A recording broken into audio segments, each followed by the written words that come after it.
Hello, thank you for joining me today. My name is Dennis, and welcome to my art channel. Today, we're up to something a little bit different.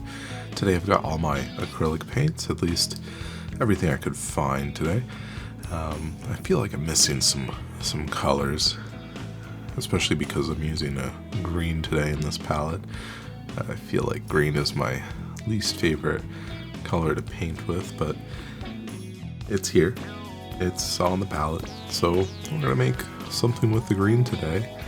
I am a bit limited in my color options here. Got the palette paper, so easy to work straight onto the table here. But as you can see, got four dots of pigment: the green, the red, the blue, and the yellow. I've got two whites, one opaque and the other transparent. The zinc being more transparent than the titanium white. And then the big glob on the bottom is, I believe, a matte gel medium, an acrylic medium.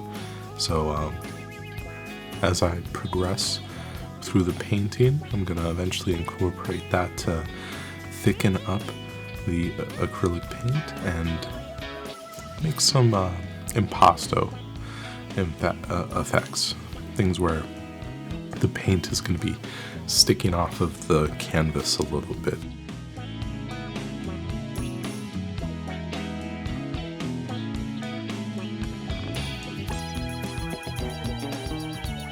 It's going to take some time though. I'm working this painting, I feel, very similarly to the watercolors that I've been working on this past year, starting with a lot of water loaded onto the brush and making a wide array of strokes.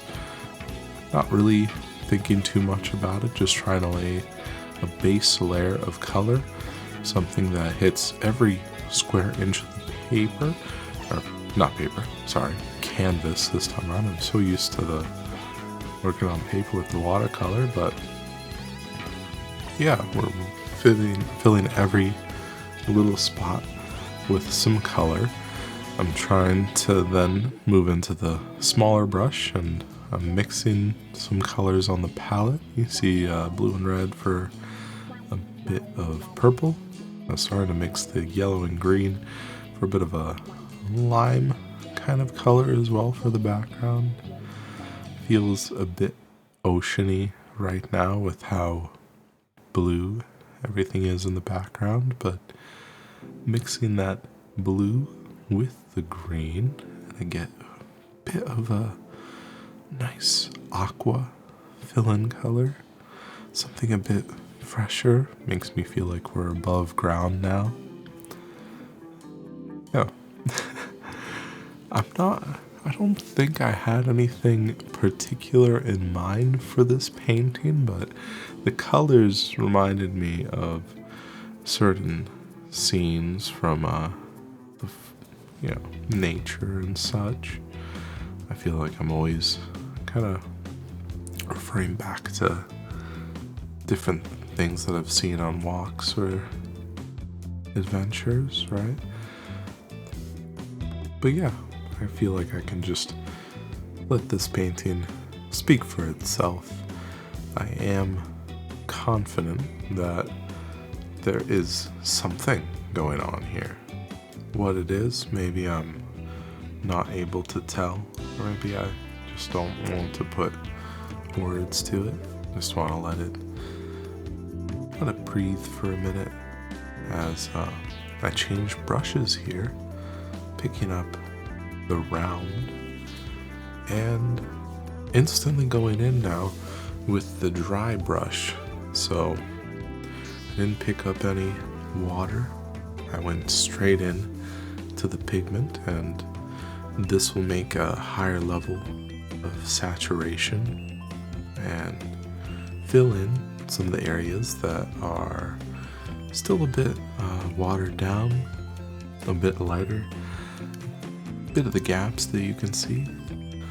And I feel like, yep, now's the time that I'm mixing in some of that thickener, the gel.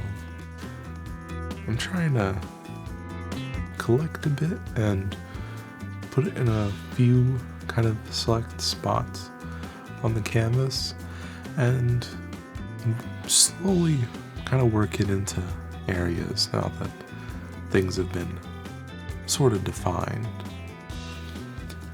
I feel like the strength of this medium is that I'm able to now emphasize more of brush strokes and some different kind of textures for the painting rather than solely relying on color and I guess the variety of tool between like using the flat brush or the round brush. It's actually kind of funny seeing it back now, just how loaded the brush is with so many different colors. I'm just sort of letting it mix straight on the canvas at this point, and going back, trying to mix some thick green. Feels like it needs some of that. I will say that a challenge for myself for this painting is to use all the paint that I've put out. Can't let any go to waste. There are ways to save the acrylic paint. Get some saran wrap, put it on the palette. It was a little hard with the palette paper, and I think it'd be fun to try to mix it all together and use it all. Also, what I did there was I wasn't quite liking what the situation was in the middle there, so I grabbed the palette knife and just scraped it away, scraped that mess away, left a new mess in its place with how that flat area became a bit of a gray, but now I have some fresh area to work with, and I'm immediately laying on that thick green that I've mixed.